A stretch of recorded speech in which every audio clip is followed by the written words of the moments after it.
me down. Bonjour et bienvenue au podcast Premier Visionnement. Crush your enemies, see them driven before you, to hear the lamentation of the women. Le but de ce podcast est de s'amuser tout en discutant d'un film ou d'une série de films. Here is the path to the dark side. Don't fall asleep. Il est important de prendre note que si vous n'avez pas encore écouté le film discuté aujourd'hui, je vais le spoiler complètement. Frankly, my dear, I don't give a damn. Bonne écoute. Say hello to my little friend! Bienvenue à Forest Green. Aujourd'hui, nous parlons de Vendredi 13, chapitre 6, Jason, le mort-vivant, sorti en 1986 et réalisé par Tom McLoughlin, avec Tom Matthews, Jennifer Cook, David Kagan et C.J. Graham. Je suis Mathieu, et moi je connais une chose de pire que Jason. C'est un autre podcast qui ne s'appelle pas Premier Visionnement.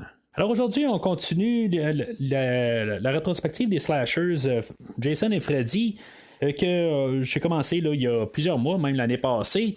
Pas parce qu'on change d'année et qu'on change le format du show, ben on continue qu'est-ce qu'on a continué. Qu'on a commencé l'année dernière, on s'en va tranquillement vers un reboot ou un prochain film ou en tout cas. Autant d'enregistrer cet enregistrement, ben il n'y a pas de nouveaux films là, dans ces deux franchises-là là, qui sont cédulés du tout. En tout cas, alors éventuellement, on va avoir un nouveau film là, dans la série des Vendredis 13 ou des Nightmare on Elm Street ou les Griffes de la nuit. Puis on va vous parler là, de ces nouveaux films-là, mais en ce moment, on couvre les deux franchises, puis on va espérer qu'éventuellement, il va y avoir une suite à quelque part, puis c'est sûr qu'à quelque part, c'est écrit dans le ciel qu'il va y avoir un prochain film là, dans ces deux franchises-là, c'est certain. Il s'agit juste là, de savoir quand. On est rendu en 1986 dans la rétrospective que je fais chronologique. Dans le fond, j'ai couvert les 5 premiers films de Vendredi 13 et les 2 films de les Griffes de la nuit. Puis c'est ça, en 86, ben, c'est peut-être là où on a comme vraiment le réalage de bâton quelque part. C'est plus Freddy qui devient plus populaire que Jason. Mais aujourd'hui, c'est quand même quelque chose de différent. On a un nouveau genre un peu. On est plus dans la comédie. On est plus là, dans la nouvelle ère du centre des années 80, où est-ce qu'on était un petit peu plus comédie puis horreur, mais tu sais, c'était comme un peu plus enfantin peut-être. Mais tu sais, on a essayé de comme aller chercher un public un petit peu plus large, mais tu sais, on pouvait toujours quand même rester un peu horreur, mais tu sais, il y avait comme plus un fond d'horreur, de comédie dans cette ère-là, puis Vendredi 13, chapitre 6, ben, il échappe pas. Il y a un ton beaucoup plus léger en fait de surface là, qu'on peut voir, il y a plus de comédie, puis plus de choses qui se réfèrent à lui-même, là, qu'on pourrait dire le self-referential, comme terme en anglais. Là. Plus faisant référence à lui-même. On va plutôt dire, là, genre à peu près 10 ans plus tard, quand on va avoir le film de Scream, que c'est un peu Scream qui a apporté ça. Le fait d'avoir une franchise qui est capable de être comme un peu dans le monde réel, puis comprendre qu'il y a d'autres films d'horreur, tout ça. Mais le film d'aujourd'hui va avoir un peu plus ça. Puis c'est ça qu'on était là, dans cette ère-là en 1986. Si vous voulez retourner en arrière pour écouter qu'est-ce que j'ai à dire sur les 5 premiers Vendredis 13 ou les 2 premiers Griffes de la nuit, ben, vous pouvez aller sur premiervisionnement.com où vous allez pouvoir trouver ça sous une rétrospective. Vous avez juste à trouver l'onglet en bas de pas mal toutes les pages. Dans le fond, vous avez des onglets pour toutes les franchises que j'ai couvertes, dont la série DC que je suis présentement en train de couvrir. Mais il y a des films aussi comme d'autres films d'horreur comme les Halloween ou la série Décadence ou d'autres types de films d'horreur comme les Transformers ou les films de Rambo. Mais en tout cas, c'est autre chose.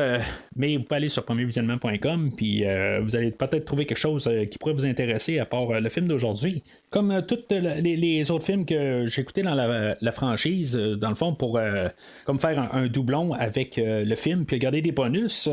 Je suggère d'écouter un très long métrage, un documentaire dans le fond qui s'appelle Crystal Lake Memories, qui se fait aussi en format livre que j'ai lu il y a à peu près une dizaine d'années, dans le fond. Puis ils ont comme converti ça aussi en version film.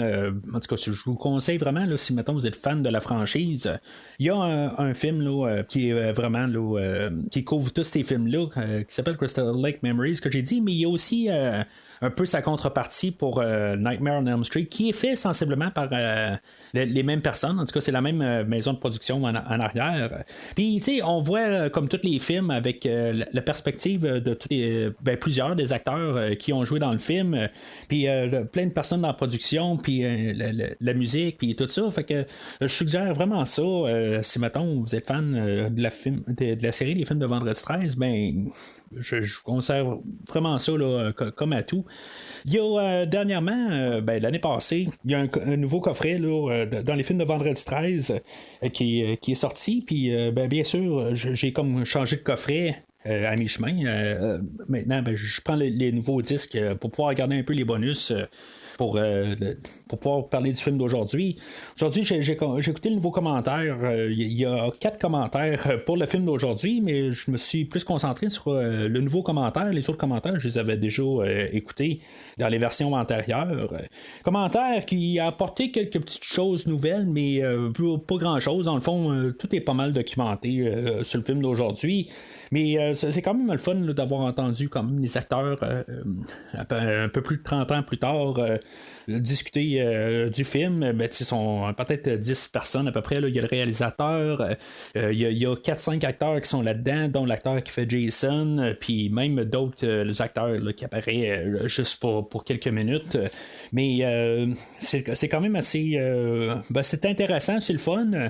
Mais en bout de ligne, c'est ça. Comme je vous dis, on a déjà 3 autres commentaires en plus là, qu'il y avait déjà précédemment à ce film-là. Mais en tout cas, pour la nouvelle édition box set de la franchise Vendredi 13, si vous n'aviez pas déjà un ancien coffret avec tous les films ensemble, ça peut être un bel achat. Mais si maintenant vous avez déjà un coffret précédent, moi j'avais un coffret dans le fond que j'avais importé des États-Unis où il y avait tous les films. La seule affaire qu'il y a de plus avec un nouveau coffret, c'est qu'il y a la version Director's Cut du film de Vendredi 13-9, Jason va en enfer. C'est la seule affaire qui est pas qui a été rajoutée dans le fond en fait de film là. Mais c'est sûr qu'il y a plein de bonus qui ont été rajoutés aussi, mais honnêtement, à part la version Director's Cut qu'on pouvait trouver en DVD avant, je ne pourrais pas vraiment dire que ça vaut vraiment la peine de changer de coffret. Là. Fait que, du coup, je veux juste être quand même assez transparent. Oui, il y a quelques petits bonus de plus qui sont intéressants. Je ne regrette pas nécessairement mon achat, mais je veux dire, être un petit peu moins fan de la série, je pense pas que j'aurais voulu vraiment avoir le nouveau coffret. Là. C'était juste une question là, de me mettre à jour un peu, puis je pensais qu'il allait avoir un petit peu plus de bonus, parce que c'est sûr que quand ils vous mettent toute la liste des bonus, ils ont l'air d'en mettre plus, parce qu'ils répètent beaucoup de bonus qui existent déjà, mais quand on fait le comparatif après, puis on regarde qu'est-ce qu'on a, tout ça, finalement, il n'y a pas tant de choses que ça qui se sont rajoutées là, depuis la dernière édition. Mais point de vue qualité-image, c'est sûr que dans le premier coffret, il y a souvent des films qui sont joints, il y a 2 films sur un disque. Fait que avoir un film par disque pourrait peut-être un peu augmenter la qualité d'image. Puis peut-être aussi ça pourrait être quelque chose qui pourrait vous inciter à acheter un nouveau coffret. Puis il y a des nouveaux scans aussi là, pour, je pense, les 4 premiers films. Puis que c'est sûr que l'image est beaucoup plus claire pour ces 4 films-là. Mais si vous n'êtes pas trop technique, je vous dirais là, que ça vaut pas vraiment la peine là, de changer de coffret. Alors, suite au 5e film, qui était une grosse déception au box-office, les gens se sentaient pas mal trichés ou trahis. Que Jason n'apparaissait pas dans le film, que je veux dire c'était pas lui le meurtrier qu'on avait remplacé par un imposteur, on a décidé de comme un peu sensiblement oublier le 5e film. Tu sais, quand on en parlait tantôt, oui on l'oublie, mais tu sais on garde quand même un peu une idée que peut-être il s'est à peu près passé, mais tu sais on a comme un peu modifié là, quelques petits éléments comme que Jason n'a pas été incinéré. On avait mentionné qu'il était incinéré incinéré dans le 5e film, mais bon, il n'est pas incinéré clairement, ou il était vraiment incinéré juste sa peau peut-être, là, mais en tout cas, on en reparlera là, dans quelques minutes quand on va parler de l'ouverture. Mais au départ, on voulait quand même ramener les acteurs qui avaient joué dans le 5e film. L'acteur John Shepard qui faisait le personnage de Tommy, ben lui il a décidé de faire un réalignement de carrière, puis que ça l'intéressait plus finalement de reprendre le rôle. On va avoir remplacé par l'acteur Tom Matthews, que lui avait fait quelques petits films, mais qui était à l'époque plus reconnu pour le film là, Le Retour des Morts Vivants, qui était sorti là, quelques temps avant. Puis si vous n'avez pas vu ce film-là, ben je vous conseille très fortement. Peut-être qu'un jour je vais couvrir la franchise ou une partie, ou en tout cas, je ne sais pas exactement, mais ça sera un film qu'éventuellement j'aimerais bien parler.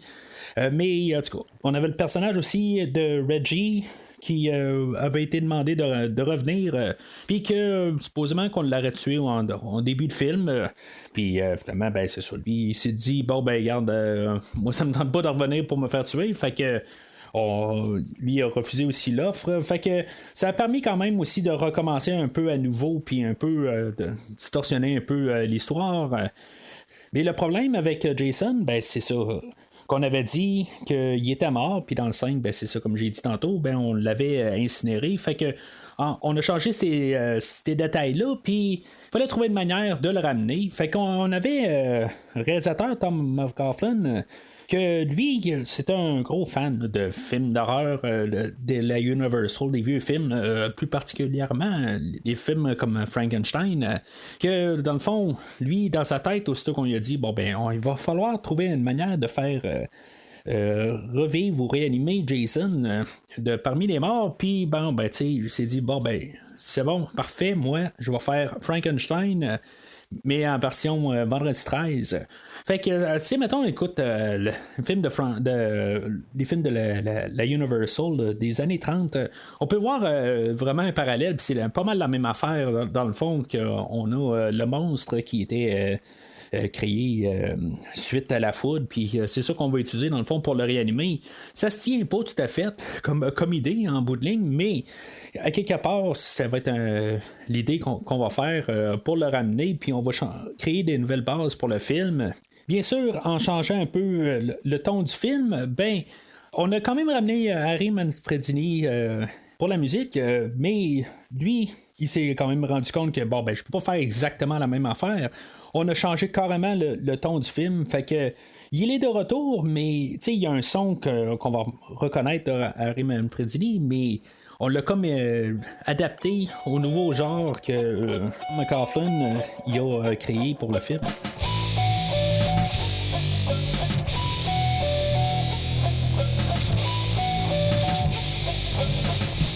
Alors, le film va être comme un peu un hommage aux vieux films d'horreur. Ça va être un peu sa thématique de fond. Il va y avoir beaucoup de liens. Je veux dire, juste quand on regarde ou quand on va nous prononcer là, des noms comme Cunningham, qui est le créateur de la série de Vendredi 13, il y a comme un chemin qui s'appelle Cunningham. On va parler de Carpenter pour John Carpenter, qui a créé la série des Halloween. Puis on va parler aussi de Karloff, comme Boris Karloff, qui faisait le monstre de Frankenstein dans les années 80, dans les années 30. Puis quand je dis les années 30, pour ceux qui écoutent Premier Visionnement en 2050, ben je parle de les années 1930. Comme j'ai dit plus tôt aussi, ben, il va se joindre quand même avec tous les films des 85 en montant, on ajoute beaucoup cet élément là, de comédie au travers. Dans le fond, on essaie de compétitionner avec tout le marché, puis d'être révélant, pertinent, plutôt, excusez. Et pouvoir tenir tête à tout ce qui est rendu sur le marché de l'horreur. Comme même, il y a Freddy, bien sûr, qu'on parle en concurrence là, dans le podcast que je fais là, dans la rétrospective. Mais même, comme le Massacre à la tronçonneuse, il savait adapter au deuxième film, puis il y a beaucoup plus d'éléments de comédie. Il faut pas oublier aussi qu'on avait des films d'horreur que souvent aussi on voyait plus d'enfants.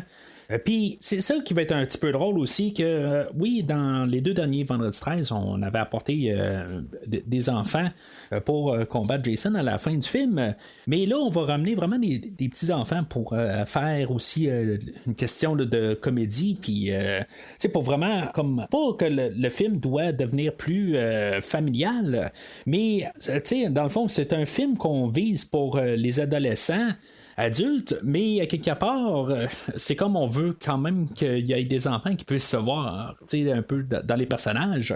Fait qu'on va rajouter beaucoup ces éléments-là. Comme je disais tantôt, on essaie de rester pertinent avec le monde qu'on est, comme les films de Lost Boys où qu'on avait des enfants qui combattaient des vampires ou le Monster Squad. Puis c'est ça, fait que c'est cette ère-là qui fait que le film d'aujourd'hui est vraiment un produit de cette époque-là.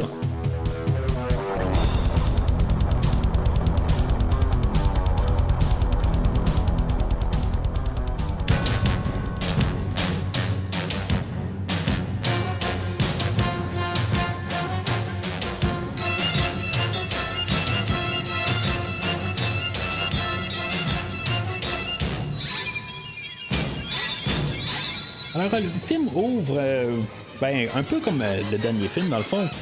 Comme idée, principe, on sait que Jason est mort, puis il est enterré. On a Tommy et le personnage de Oz qui sont sur la route, puis que dans le fond, le plan à Tommy, c'est d'aller déterrer Jason et pouvoir le voir de ses yeux qu'il est vraiment mort. C'est sûr, comme j'ai dit tantôt, Jason, il est pas incinéré totalement ou quelque chose de même. Il est même encore là. Fait que, dans le fond, ça fait peut-être 5-6 ans, dans le fond, de Vendredi 13-4. Mais ce qui est sûr, c'est que, dans le fond, c'est pas exactement le même Tommy qui était à la fin du dernier film. S'il était fini, dans le fond, en fait de. C'était rendu lui le meurtrier, mais on n'a pas continué cette idée-là. C'est sûr que, quelque part, on pourrait se dire qu'on est 3-4 ans après, puis que, finalement, il a peut-être pas tué la principale du 5e film. Puis, tu sais, quelque part, simplement, il est juste comme parti un petit peu en psychose. Puis, quelque part, finalement, 2-3 ans plus tard, il a réussi à prendre sa tête, puis pour purger ça de sa tête, qu'il doit aller voir le cadavre à Jason. Puis, je veux dire, ça, c'est ce que j'essaie de faire dans ma tête à chaque fois que j'écoute ce film-là. C'est pour un peu trouver la logique, puis être capable là, de rentrer le 5e film dans la chronologie, puis dire qu'il a existé. Parce que moi, à quelque part, je trouve que quand même si j'ai pas à 100% endossé le 5e film, je peux pas nécessairement arriver puis me dire que le 5e film, il vaut la peine d'être sauté. Ça reste quand même un film peut-être plus bas de gamme que tous les 4 autres avant, mais il reste quand même un film qui est quand même un peu le fun à écouter. Puis que je veux dire, je suis pas dégoûté par le film. Fait que quelque part, ça me dérange pas de dire qu'il existait. Puis, tu sais, il y a des films des fois là que on préfère quasiment penser qu'ils n'ont pas existé puis sauter au prochain volet de la franchise. Mais c'est vraiment pas le cas avec Vendredi 13-5. Fait qu'il arrive au cimetière, puis il arrive à la tombe à Jason, puis finalement, ils vont le déterrer, puis c'est ça, on va voir Jason qui a encore des vers qui sort du corps, tout ça. Je veux dire, je m'y connais pas exactement combien de temps que ça prend pour un corps de se décomposer, mais je suis pas mal sûr à quelque part que, tu sais, si on est 5-6 ans, même en 5 ans, je suis pas mal sûr qu'il doit pas rester grand-chose du corps. Là, rendu là, je suis pas mal sûr qu'il y aurait juste des os.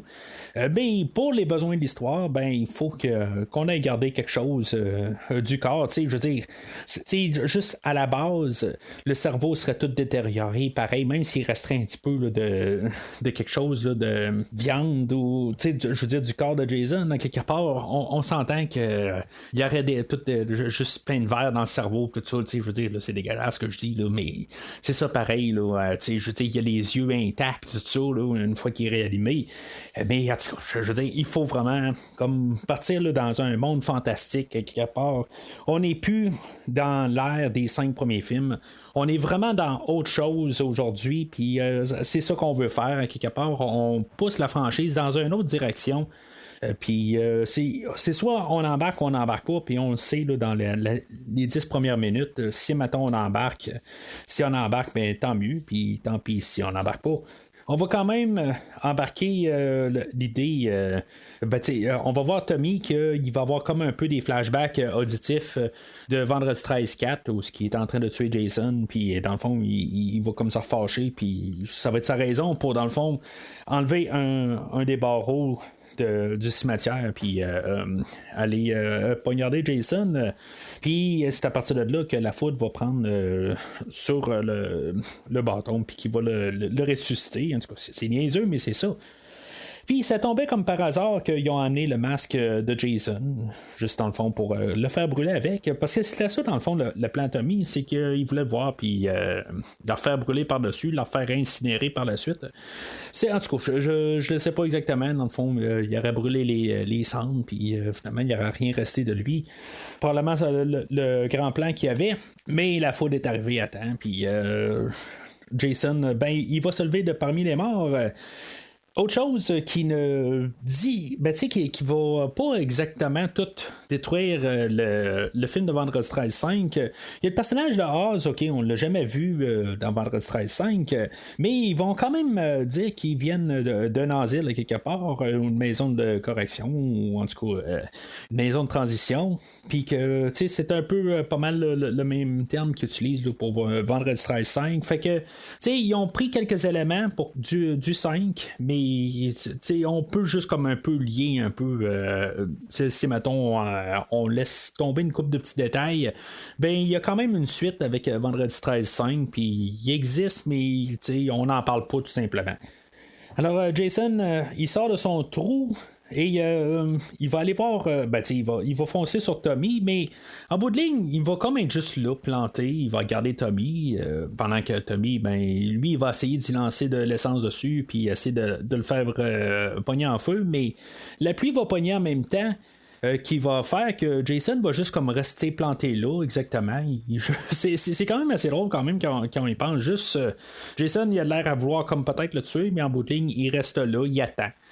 Puis il attend que Oz finalement arrive et il casse une pelle en arrière de la tête.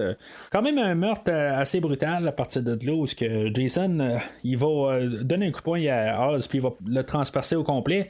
Ce qu'on est supposé de comprendre de là, c'est qu'il est peut-être un peu plus fort qu'avant. Je veux dire, dans le fond, il y a une force surhumaine.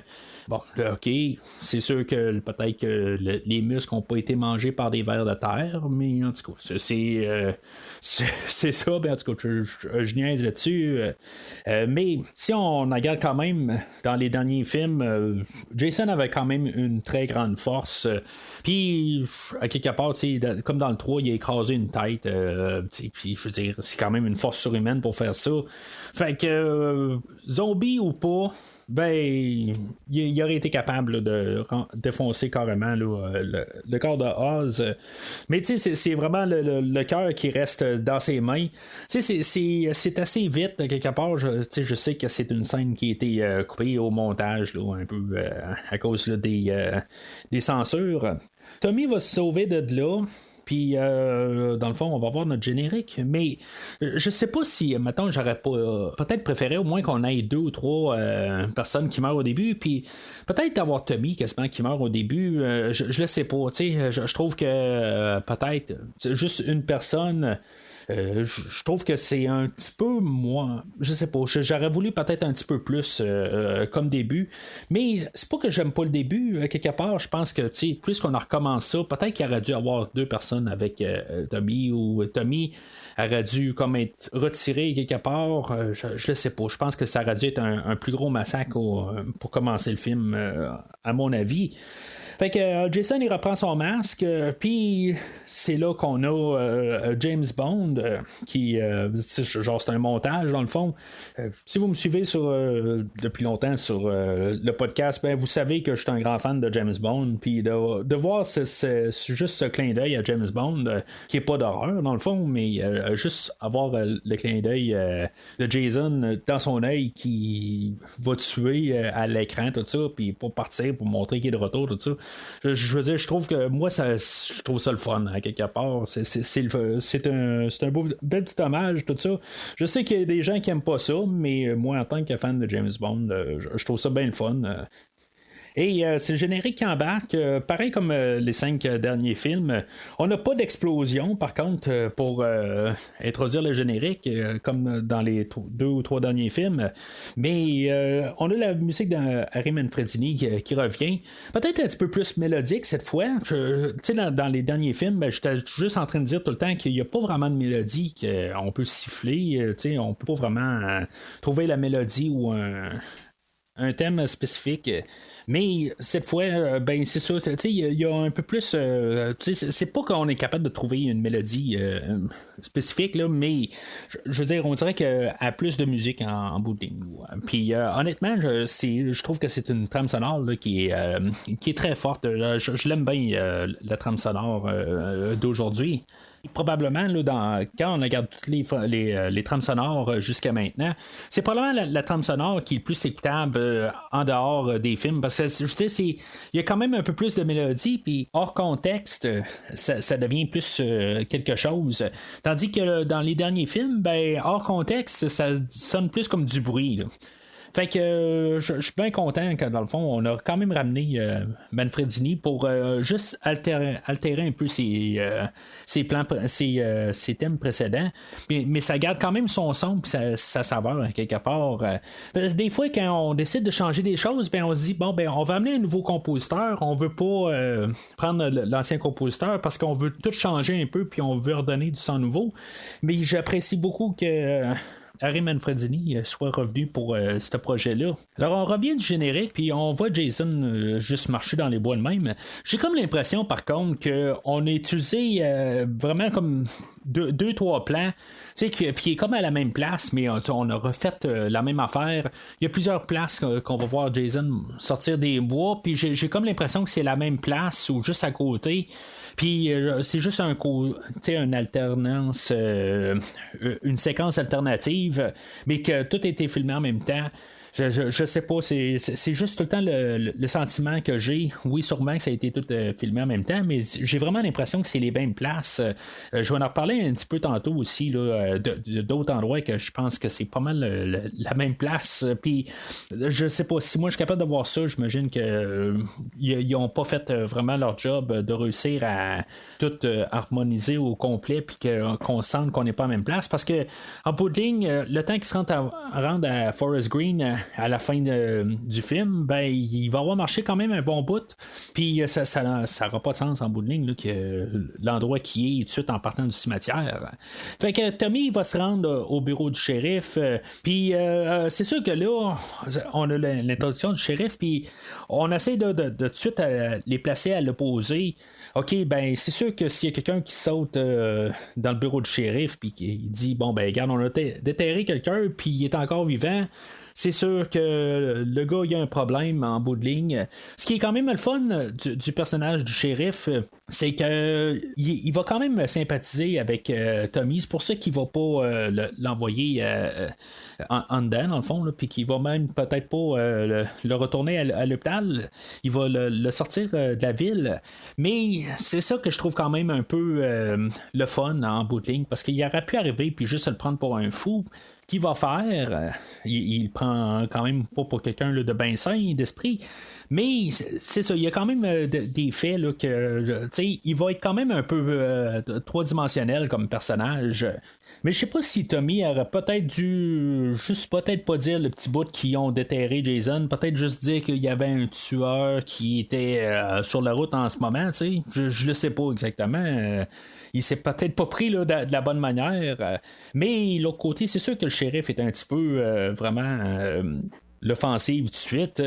Mais comme j'ai dit, quelqu'un qui arrive et qui dit quelque chose là, qui a déterré quelqu'un puis cette personne-là était pas morte, ben tu sais, je veux dire, ça marche pas tout à fait. Fait que on peut pas en vouloir quand même au shérif Garris qu'il va enfermer Tommy le temps qu'il se calme un peu les nerfs.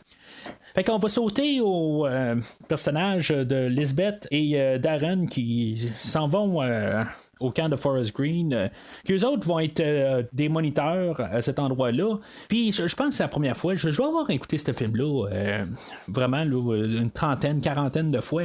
Ça fait partie là, des premiers Vendredi 13 que j'ai vus dans ma jeunesse. Je dirais que le 4, 5 et 6, c'est probablement les films de Vendredi 13 que j'ai vus le plus souvent. Mais je dirais que c'est la première fois que je vois vraiment que ces deux personnages-là ont un rapport avec le restant de l'histoire. Bon, peut-être que je l'avais déjà remarqué, mais en bout de ligne, je l'oublie chaque fois que j'écoute le film. Mais en tout cas, je veux dire, ils ont un rapport dans l'histoire. Ce qui va me dire que, dans le fond, pourquoi qu'eux autres, ils prennent un chemin puis qu'ils vont jamais se faire retrouver par la suite, parce qu'ils s'en vont au camp, puis oui, ils vont mentionner qu'ils prennent un chemin un peu miteux, puis c'est pas nécessairement le meilleur des chemins pour se rendre au camp, mais à quelque part, il y avait quand même un signe un panneau, quelque chose de même, qui disait qu'ils pouvaient passer par là. Fait que tous les autres qui vont les chercher plus tard, ben qu'est-ce que Jason va avoir fait avec la coccinelle, là, quelque part? Il va l'avoir ramassé, il va l'avoir amené ailleurs. Je ne sais pas tout à fait. Quelque part, ben, ils vont finalement la trouver un peu plus tard dans le film. Mais pourquoi qu'ils sont pas tombés dessus pas mal plus tôt? C'est ça que je comprends pas tout à fait. Puis même les autres qu'on va voir un peu, là, Megan, puis toutes les autres, Cissy, Court et Paula, eux autres, ils doivent se rendre au camp. Puis ils l'ont pas vu aussi en passant par là. En tout cas, je sais pas, il doit y avoir un chemin alternatif, puis c'est pas le même chemin, mais en tout cas. Fait que, dans le fond, ces deux personnages-là vont se faire tuer par Jason. La fille là-dedans, Lisbeth, dans le fond, c'était la femme du réalisateur. Elle a vraiment manqué là, de se faire tuer sur le set. Dans le fond, une fois que Jason va essayer de passer la perche au travers de la fenêtre, ben, elle va avoir glissé, puis elle va avoir passé très proche là, de la frapper, ou au moins de la blesser. Le personnage de Darren, lui, dans le fond, c'est joué par un acteur qui a quand même été un peu reconnu là, comme le méchant là, dans le film de mon fantôme d'amour avec Patrick Swayze et Demi Moore, qui est sorti vers la fin des années 80-90 dans ces eaux-là. Mais c'est ça, je pense que je fais le saut tout le temps à chaque fois que je le vois. Je me dis, ah oui, c'est vrai, lui est devenu populaire par la suite. Comme un peu comme Kevin Bacon dans le premier Vendredi 13 ou de Johnny Depp dans le premier Griffes de la nuit, là. Mais en tout cas, c'est des choses qui arrivent. Ces films-là, dans le fond, c'est des films qui sont faits cheap, puis ils prennent des acteurs qui coûtent pas cher, puis c'est ça, dans le fond, que souvent, qu'il y en a là-dedans qui ont une renommée. Puis ce qui est quand même aussi le fun, c'est que nécessairement, c'est pas tout le temps l'acteur principal qui va devenir un acteur reconnu par la suite. C'est souvent un acteur qui fait juste une petite scène, tout ça. C'est tout le temps le fun de voir quand même des acteurs en bout de ligne apparaître dans ces films-là, puis que finalement, plus tard, ben, ils apparaissent dans d'autres films. Le personnage de Darren, il va sortir un fusil, puis tu sais, Lisbeth, elle va lui dire, t'es pas l'inspecteur Harry, mais il va sortir genre le plus petit des fusils qui existent. Je veux dire, je comprends pas quelque part. Au moins, s'il aurait sorti un plus gros fusil, c'est sûr qu'à quelque part, c'est juste une manière de parler, mais je trouve que si mettons on aurait parlé de l'inspecteur Harry, tu sais, je veux dire, lui, c'est un gros magnum qui sort, tu sais, ok, mais c'est un petit peu pour rire en bout de ligne, mais surtout que c'est ambigu. Le fait que est-ce qu'il a réussi à tirer Jason ou pas, je pense qu'on aurait dû avoir un plus gros fusil à quelque part pour montrer que dans le fond ça n'a pas eu d'impact du tout sur Jason à quelque part. Là, le fait qu'il y a juste un tout petit fusil, puis on se dit que dans le fond c'est juste qu'il l'a peut-être pogné ou il l'a pas, mais je veux dire ça aurait été mieux qu'il y ait quelque chose un peu qui ait d'impact pour montrer que le Jason mort-vivant il est plus il est plus blindé mettons que sa version avant. Alors au lendemain, comme j'ai dit, ces deux-là, on sait plus où ils sont, on les recherche. Fait que Megan, Cissy, Court et Paula, qui sont les moniteurs au camp d'été, ils vont se ramasser au bureau du shérif, qui est le père à Megan, dans le fond. Puis c'est là où on a la rencontre de Megan et de Tommy. Puis il faut tout de suite comprendre là, que Megan, je veux dire, elle a un coup de foudre pour Tommy. C'est quand même assez... c'est cliché un peu, dans le le fond, là, c'est juste qu'ils ont comme un peu la même âge, puis je veux dire, c'est un homme puis une femme, puis quelque part, il faut qu'ils viennent ensemble à quelque part. Mais c'est vraiment un petit peu nono comme idée à quelque part. C'est quelqu'un qui a peut-être tué, il est en arrière des barreaux, elle sait pas du tout c'est qui à quelque part, puis je sais pas, c'est juste que ça n'a pas de sens qu'on se met à penser un peu là, qu'elle tripe dessus, puis honnêtement, je veux dire, je trouve que leur amour est comme forcé du tout, beaucoup là, dans le film, puis ça va être comme un peu un point négatif que là, je vais trouver sur le film. Je trouve que le personnage de Megan a comme perdu la tête carrément, mais l'autre côté est comme en rébellion contre son père. Ça me dit quelque part, elle a quel âge rendu là, elle est pas vieille là, quelque part, si mettons elle est comme en rébellion contre son père, fait que on a-tu quasiment un couple en bas âge, quelque chose de même, y a-t-il de la pédophilie, quelque chose de même, c'est juste ça, quelque part, si on pousse un peu trop à penser là-dessus. Fait que eux autres, ils repartent, puis on les voit quand même au camp d'été, puis ils vont parler un peu là, de Jason, puis c'est ça que je dis un peu, c'est que on est capable de quand même faire des références à la série parce que on est quand même plusieurs années dans la série, puis les 4 premiers films ou les 5 premiers se sont produits quand même plusieurs années avant ça, fait qu'on est capable de parler des autres films, puis maintenant c'est ça, c'est rendu plus une légende urbaine. Puis c'est comme là, ce qu'ils savent pas exactement, est-ce que ça s'est produit, ça s'est pas produit, tout ça. Puis c'est donc là aussi que, dans ces scènes-là aussi, avec le shérif, ben que on sait que l'endroit ne s'appelle plus Crystal Lake, on l'a rebaptisé Forest Green. Puis je trouve que c'est quand même le fun un peu qu'on ait un peu une continuité là-dedans, un petit peu. Juste une idée, c'est pas comme si on a décidé de changer d'endroit totalement, tout ça. Je veux dire, on a essayé là, d'aller un petit peu plus loin. Fait que le shérif va laisser aller Tommy, puis dans le fond, il va comme l'escorter en dehors de la ville, mais Tommy va se servir de l'opportunité pour essayer d'amener les deux policiers. J'ai pas parlé, dans le fond, il y a le shérif puis son adjoint, puis il va essayer de les amener au cimetière pour montrer, dans le fond, que Jason a été déterré, puis que dans la tombe, ben, c'est pas Jason qui est là, c'est Oz, puis son ami qui était là. Fait qu'on va avoir le droit à un petit peu une poursuite policière, mais c'est ça, finalement, ben, une fois qu'ils vont se rendre au cimetière, ben, c'est là qu'on va avoir un peu... ben, on l'avait déjà eu tantôt, mais le gardien du cimetière, lui, c'est ça, il a renterré Jason. Tu sais, il s'est pas posé de questions du tout quand il a vu que la botte a dépassé là, du tombeau. Puis, tu sais, je veux dire, c'est pas cassé la tête du tout. Tu sais, je veux dire, c'était clairement une botte moderne.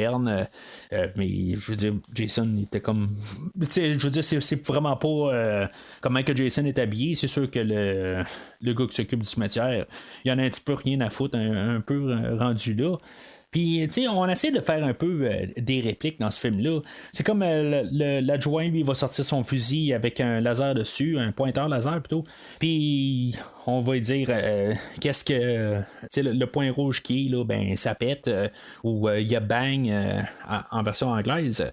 Puis, tu sais, je veux dire, ça devient comme un peu, comme j'ai dit, là, juste une ligne. Tu sais, on essaie de trouver comme des phases cultes pour dire plus tard, tu sais. Fait que, il y a des choses de même.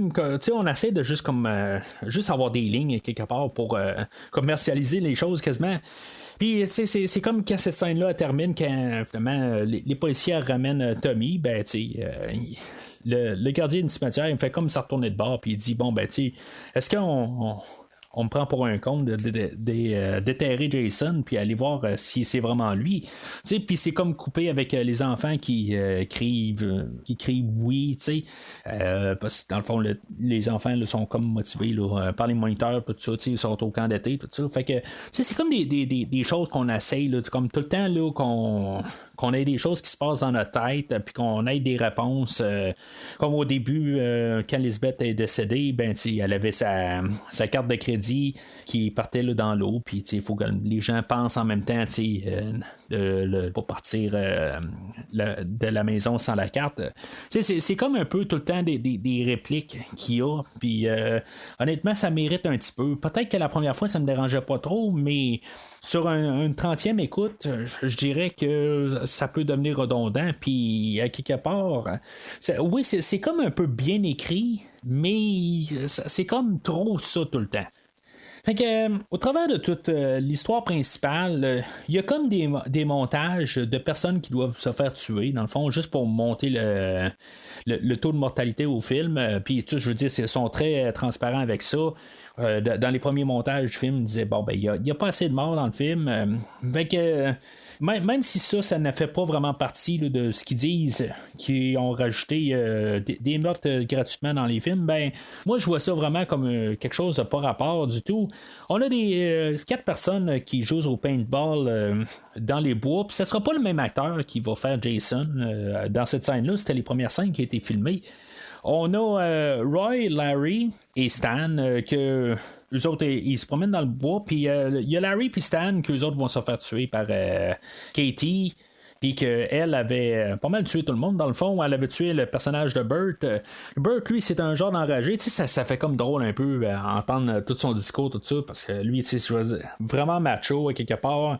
La femme, elle devrait rester au foyer. Puis là, je veux dire, ça va être une honte pour moi. Je vais être plusieurs mois à me faire dire que je me suis fait tuer par une femme. Puis, en tout cas, je veux dire, c'est vraiment drôle comme discours qu'il dit. Puis, il est tout bien fâché de ça. Il est en train de donner des coups avec sa machette, puis finalement, ben, Jason va l'attraper, puis il va y rentrer la face carrément dans un arbre. Je sais pas exactement comment prendre le sourire qui reste de sa...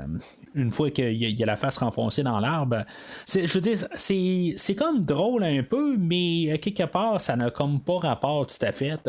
Mais, tu sais, d'un côté, je peux laisser ça aller, parce que on nous a dit que ce film-là, déjà, là, ça fait peut-être une demi-heure qu'on est dans le film. On nous a dit qu'il y a des choses surnaturelles dans ce film-là, puis c'est un petit peu n'importe quoi. Fait que c'est normal, on peut le prendre, c'est pas quelque chose qui est insultant ou quelque chose de même. Mais c'est sûr que si mettons on prend vraiment le monde qu'on était dedans dans les 5 premiers films, puis le film qu'on a aujourd'hui, on n'est vraiment pas dans le même monde du tout. Je veux dire, je verrais pas Vendredi 13 avec une poche sur la tête dans le film aujourd'hui. Je veux dire, ça n'a pas rapport. C'est vraiment pas la même affaire du tout. C'est ça qui est un petit peu difficile peut-être pour la première fois qu'on voit le film. Mettons qu'on n'a jamais vu les films puis qu'on tombe sur ce film-là, ben je veux dire, c'est vraiment autre chose dans le film d'aujourd'hui. Et après ces scènes-là qu'on a décidé qu'on allait remplacer l'acteur, dans le fond on avait vraiment juste un cascadeur qui était dans le costume et le masque, puis on a dit bon ben ok, il faut mettre plus un acteur dans le rôle, puis on l'a remplacé. Honnêtement, je vois pas vraiment beaucoup la différence d'acteur, mais en tout cas, ils ont décidé qu'il fallait qu'ils prennent un autre acteur. Et pour la scène en soi, pour l'ajout en bout de ligne, pour juste avoir rajouté des meurtres, je dirais que je suis pas vraiment... cette scène-là, je la trouve vraiment de trop à quelque part. On a rajouté des personnes pour se faire tuer. Il y a Burt que je trouve quand même un peu drôle, puis tu sais, un peu... dans le fond, il va pogner sa machette à partir de là, mais il aurait pu la pogner n'importe comment. Ok, peut-être juste ce bout-là, je l'aime bien, mais on va essayer de faire un triple meurtre d'un coup, au lieu de faire de couper juste décapiter une personne, mais on va décapiter 3 personnes en même temps. Mais le fait qu'il ait été censuré, le meurtre a été censuré, ça un peu, je trouve que dans le fond, ils ont passé carrément à côté, puis je trouve que quelque part, ça passe tellement vite qu'en bout de ligne, ils ont comme manqué le meurtre, puis que finalement, ben, la scène, elle sert à rien. Fait que j'aurais quasiment tout enlevé ça, rendu là. C'est les censures auraient gagné totalement, puis on a enlevé cette scène-là. On a une autre scène aussi qui a été rajoutée juste pour rajouter des meurtres. Il y a le gardien du cimetière que lui va rentrer chez lui puis qu'il est bien sous-mort en train de boire son whisky là, dans sa petite bouteille. Puis il est en train de chanter en descendant. Puis finalement, ben Jason va le rattraper. C'est un peu bizarre, un peu comme je me dis. Jason, il marche depuis 24 heures en s'en allant vers Forest Green. Puis lui, il part de la même endroit. Puis 24 heures plus tard, ben il est juste à côté. Je veux dire, ça se tient pas. Peut-être qu'il a pris une voiture puis qu'il est allé marcher un peu, mais honnêtement, ça marche pas tout à fait là. Quand il pense, je veux dire, il a peut-être pris sa voiture bien chaud, mais je trouve que ça juste il y a un non-sens là-dedans. Puis il va y avoir un couple qui va être fraîchement marié, quelque chose de même. Ça va être une lune de miel. Puis dans le fond, ils vont se faire embrocher les deux par un coup de machette. C'est juste pour rajouter là, des meurtres, mais en bout de ligne, je trouve que ça sert un peu à rien. J'aime peut-être un peu mieux cette section-là que les personnes qui jouent au paintball, mais je veux dire, à quelque part, c'est juste rajouter pour rajouter, puis ça apporte à rien. C'est ça un peu qui me dérange là-dedans. Tu sais, c'est sûr qu'on a vu, comme dans Vendredi 13-4, il y avait la fille qui était sur le bord de la route, puis qu'il mangeait une banane, puis que Jason est apparu pour la tuer, mais tu sais, c'est à peu près c'est 10 secondes, là. Fait que, tu sais, ça changeait pas grand-chose, là, c'est comme 5 minutes comme scène, puis j'ai l'impression un peu de perdre mon temps. Fait qu'on va retourner un peu dans l'histoire principale. Dans le fond, on a fait les meurtres banals, dans le fond, là, juste le padding, ou je veux dire, n'importe quoi, ben on a passé au travers de ça. On tombe un peu à tuer nos personnages qu'on connaît. Il y a Court et un personnage de Nicky qu'on n'avait pas vu, dans le fond, qu'ils se sont donné rendez-vous, puis que, dans le fond, ils font l'amour dans un motorisé. Faut remarquer que, contrairement au 5e film, il n'y a pas de nudité carrément là, dans ce film-là. Tu sais, je le sais pas, mais quelque part, ils sont peut-être partis là, dans d'autres directions. Tu sais, je trouvais peut-être que dans le 5e film, ça l'abaissait le film, mais tu sais, je veux dire, j'aurais pu en prendre un peu. Je veux dire, ces films-là sont faits dans ce moule-là. Là, je veux dire, on part de trop à pas du tout. En tout cas, je veux dire, c'est pas grave en bout de ligne, là, je suis capable de vivre avec. Mais je suis juste en train de me dire qu'il y a eu un peu quelque chose que, normalement, là, on aurait dû avoir un petit peu là, de peau à quelque part, mais en tout cas, on n'a pas, mais c'est pas plus grave. Toute la scène du motorisé, dans le fond, que je trouve que c'est quand même tout le temps l'atmosphère horreur qu'il y a là-dedans, ou plus l'atmosphère sombre, tout ça, tu sais, la claustrophobie dans le bois, tout ça. J'ai toujours quand même aimé cette scène-là, à quelque part, où ils sont juste seuls dans leur motorisé, puis dehors, il y a quelqu'un qui a comme tiré le courant, puis après ça, ils sortent dehors, puis là, ils s'en rendent compte, puis tu sais, il est où exactement?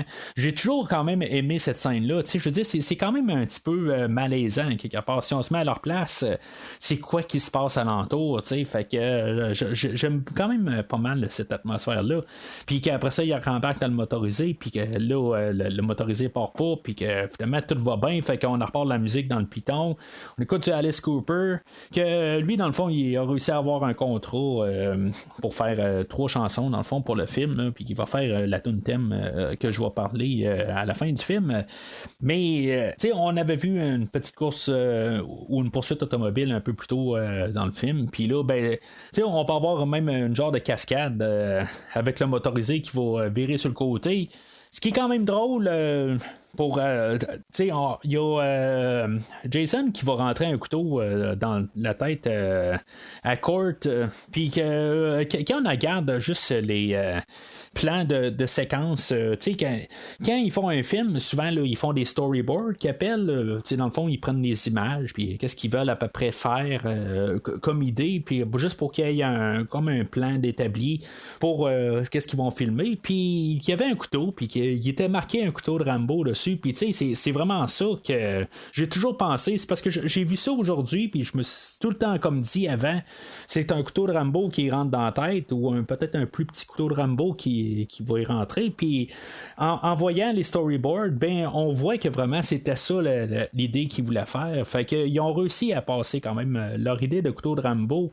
Puis il faut pas oublier qu'on était rendu peut-être à Rambo 2 là, à l'époque, puis on était vraiment dans le plus haut là, de cette franchise-là.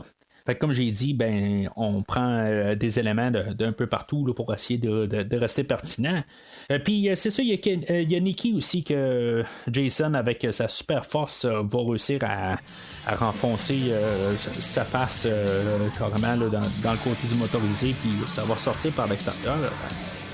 Fait que ça reste quand même une scène quand même assez spectaculaire. Puis tu sais, c'est quand même bien réalisé. Puis le plan de Jason qui est sur le motorisé de côté, tout ça, tu sais, ça reste une image là, qui reste emblématique du film.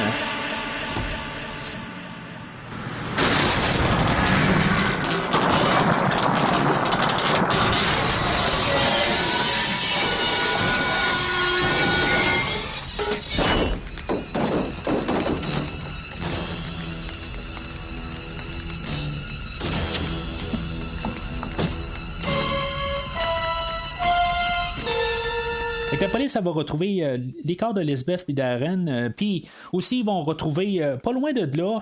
Ils vont trouver ceux-là qui jouent au paintball. C'est comme un peu, c'est quoi la géographie de la chose? Quelque part, Jason il a marché juste quelques pas pendant toute la nuit. Je sais pas exactement comment ça fonctionne parce que Lisbeth et Darren ont été tués la nuit, puis la journée après, qui est probablement au moins 12 heures après, ben il va avoir tué ceux-là qui jouent au paintball. Fait que je sais pas exactement pourquoi ils retrouvent les corps juste à côté. Je veux dire, s'il y a un peu un non-sens là-dedans, mais il fallait quelque part là, savoir qu'est-ce qui s'était passé avec le personnage de Roy, parce que lui, dans le fond, on n'avait pas vu qu'il s'est fait tuer, puis on avait juste vu que Jason il courait après, puis ça avait terminé là pour la scène. Puis c'est ça, ben dans le fond, il fallait comprendre qu'il s'était fait démembrer. Faut comprendre que Jason est rendu super fort, mais comme j'ai dit, il était déjà quand même assez puissant là, quand on voyait là, les premiers films. Ça va être comme par hasard que Tommy va appeler au poste de police, puis que ça va être Megan qui va appeler, qui va répondre au téléphone pendant que le shérif Garris, lui, est parti sur la route, là, dans le fond, pour pouvoir identifier les morts, là, puis régler ça. Fait que Megan, elle va donner rendez-vous à Tommy pour pouvoir aller au camp de Forest Green. Et bien sûr, Jason arrive pas mal en même temps aussi, lui, au camp, mais Tommy ne réussira pas à y arriver. Puis, tantôt, je parlais aussi là, des plans que je trouve qui sont comme faits en même temps. Ben, ça fait partie un peu d'un plan qui a de l'air être le même plan que le marié, Steven. Les deux personnes là, qui ont été rajoutées juste pour faire rajouter des meurtres au film. On dirait que ils sont comme à la même place que Jason il est quand il voit le camp là, de Forest Green. Du coup, on dirait que ça a l'air d'être à la même place.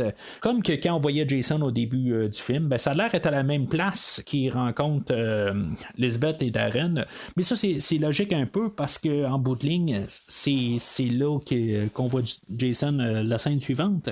Mais c'est ça, tout ensemble, ça a l'air est comme un peu tout interrelié. Puis même quand on voit le gardien du cimetière se faire tuer, ben il a l'air d'être dans le même chemin qu'il a tué Lisbeth et Darren. En tout cas, je trouve qu'on dirait que tout a été filmé dans la même nuit, puis il était là dans le même 3 mètres, quasiment les angles différents au même endroit. Fait que les personnages de Sissy et Paula sont dans la même cabine, mais Paula s'est endormie. Il avait joué des jeux dans la soirée, puis en tout cas, il avait joué avec des enfants, puis il y avait une petite Nancy qu'elle ne réussissait pas à dormir. C'est bon, ok, Tom McCaughlin, le réalisateur, lui va dire que c'était le nom de sa femme, dans le fond, que pour ça qu'il l'a nommé de même. Mais on peut regarder ça aussi comme personnage de Nancy qui dormait mal dans les films de Les Griffes de la Nuit. On peut regarder ça un peu dans les deux sens, mais en tout cas, le réalisateur va dire qu'il a nommé le personnage à cause de sa femme.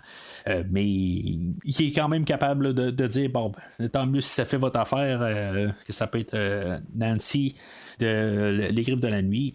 En tout cas. Fait que, puis, juste en continuant quand même dans cette idée-là, ben, je trouve que ça rajouterait quand même un peu dans l'idée d'horreur qu'on a là, au travers un peu de tout le film. Mais c'est ça, fait que Jason, en arrivant au camp, ben, il va aller tout de suite se diriger à la cabine de Sissy et de Paula. Il y a Sissy qui dort pas. Puis finalement, ben, il va réussir à attraper Sissy. Puis il a arraché la tête. Je veux dire, c'est quand même un peu brutal comme meurtre. Puis honnêtement, ça va peut-être être un de mes meilleurs dans tout le film, mais il y a encore des meilleurs meurtres qui vont arriver un peu plus tard. Il y a Nancy, comme je disais, elle dormait mal, fait que pendant qu'elle est en train d'essayer de dormir, ben Jason va se promener avec le corps de Sissy, puis il va faire de l'ombre sur le corps, sur Nancy, puis ça va la réveiller, puis elle va voir qu'est-ce qui se passe. Fait que elle va la rejoindre pas là. À son lit, puis elle va avoir trouvé la machette quelque part. Mais tu sais, Paula va pas se poser la question du tout de la machette pleine de sang, mais en même temps, elle pense que Court et Sissy se font des mauvais coups, fait que elle va passer ça là-dessus. Puis, ben, tu sais, dans le fond, ils vont essayer là, de les retrouver, mais finalement, ben, on va aller recoucher Nancy. Il va y avoir un plan où Paula va se lever quand elle va avoir couché Nancy. Puis, ce plan-là, je trouve vraiment tout bien fait, cette scène-là. Il y a Paula qui marche, puis il y a Jason qui est en arrière par la fenêtre. Je trouve que, tu sais, visuellement, tout ce coin-là, là, il est quand même assez bien fait. Le suspense, il est vraiment là. Est-ce que Jason va. Quand est-ce qu'il va se pointer? On se pose vraiment comme tout le temps la question. Fait que je sais pas. Quelque part, pas là, elle va comme se sentir mal, puis elle va comme courir à sa cabine. Puis finalement, ben, la porte elle va comme claquer de la cabine, puis finalement, ben. Sans que ça n'attende, ben Jason va sortir ou il va rentrer dans la cabine. Puis ça va probablement être ça va être un de mes meilleurs meurtres dans le film en bout de ligne. Tu sais, c'est comme plus dans la tête, qu'est-ce qui se passe exactement? Parce que dans le fond, il va la malmener dans toute la cabine, puis il va y avoir du sang partout. On va voir qu'est-ce qui s'est passé là-dedans.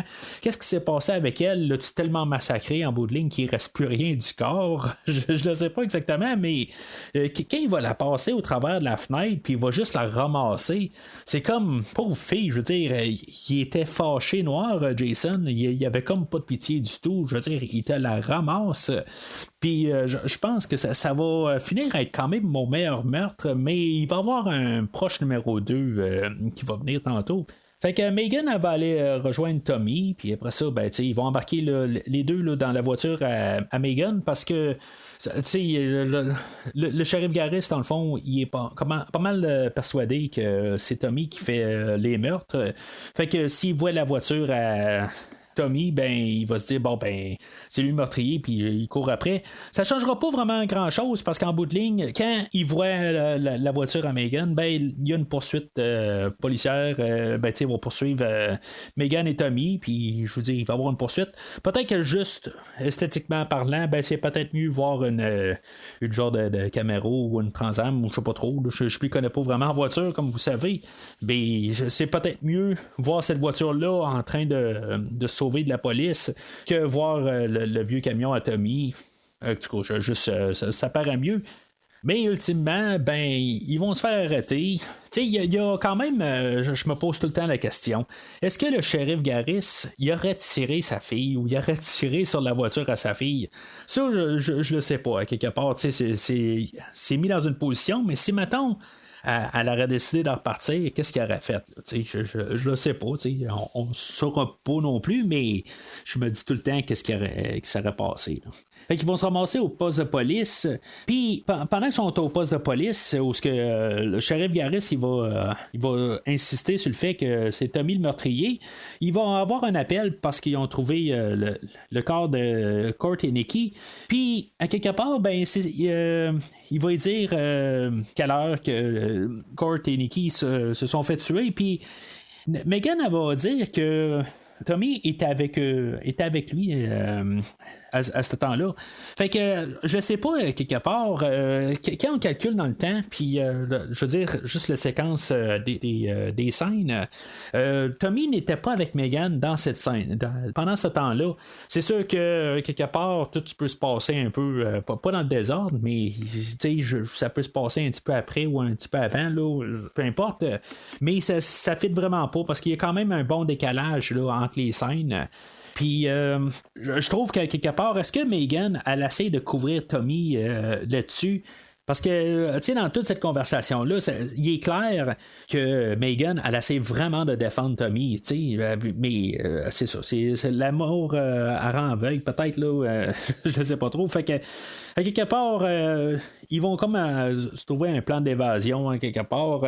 Il y a Megan qui va dessiner là, sur des feuilles, puis finalement, ben, tu sais, elle va s'arranger pour le tirer à Tommy qui lui est dans sa cellule, puis en tout cas finalement ben ça va faire que les deux vont comme s'embrasser finalement, mais je sais pas si Tommy vraiment à quelque part il est vraiment intéressé à Megan. Je veux dire à quelque part à chaque fois qu'elle elle essaie de s'approcher de lui dans le fond il est pas il a pas de l'air vraiment à être attiré par elle mais tu sais bon ok peut-être que là il abuse un peu de la situation.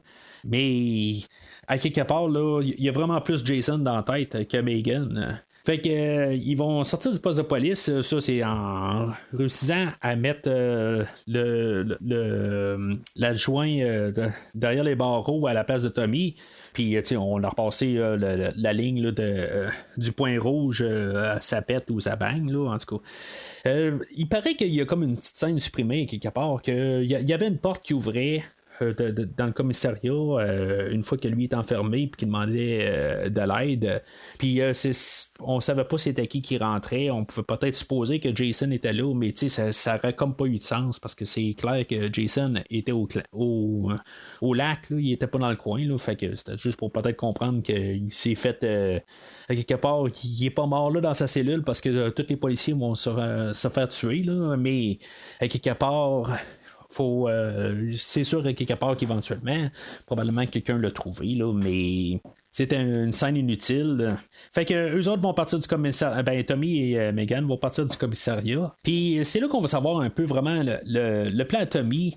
En bout de ligne, on l'a vu au courant du film qu'il avait lu des livres, qu'il avait pris des livres à la bibliothèque. Puis tu sais, je me dis à quelque part. Il a pas fait ça avant ou quelque chose de même. Il a comme lu ça sur le champ. Là, il y a genre 4 livres là, de 300 pages chaque. Là. Il a pas lu ça en quelques heures. Là. Fait que, en tout cas, son plan, c'est de retourner Jason dans le fond du lac là, pour qu'il puisse rester là. Puis que, je sais pas, symboliquement, quelque part, dans la tête à Jason, ça va faire que il va figer là. Puis, il pensera plus à ressortir du lac. Là, je veux dire, c'est comme un peu. Boucler la boucle, ramener Jason où ce qui était au début, mais je sais pas exactement. C'est juste ça qu'il a sûrement lu dans les livres quelque part, puis c'est comme ça qu'il peut vaincre Jason hein, quelque part mentalement. Il va juste comme figer là, puis il va attendre. Parce qu'il n'y a pas une place où ce que Tommy va dire on va l'amener dans le lac, puis à quelque part, ben, on va y foutre un pieu dans le cœur ou quelque chose de même. Il n'y a pas d'affaire de même. On le met dans le lac, puis c'est tout.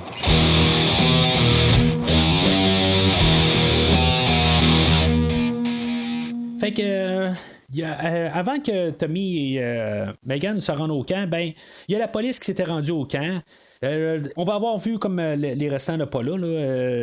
Il y avait Garris qui était allé à la cabine de Ceci et pas là. Puis c'est ça. On a vu toute la cabine toute ensanglantée. Puis on voit vraiment pas qu'est-ce qui s'est passé avec elle. C'est comme si vraiment elle s'est comme désintégrée carrément. Puis que vraiment elle était passée dans un blender. Puis à quelque part, je pense que c'est quasiment mieux de même. Je veux dire, on sait que c'est vraiment brutal qu'est-ce qui s'est passé là, puis j'aime vraiment ça, juste pour comme idée là. Fait que il y a 2 policiers avec le shérif Garris. Il y a un des policiers qui se fait tuer pendant qu'il est sur le quai. Je trouve que c'est une manière assez banale dans le fond de tuer le policier, mais lui dans le fond c'est ce policier là en question, ben tu sais l'acteur, c'est lui qui était le coordonnateur là, des cascades là. Fait que c'est comme lui qui saute dans le bateau aussi, qui tombe par en arrière. Et non un cascadeur qui l'a remplacé, c'est lui qui coordonne ça, fait qu'il était capable de le faire.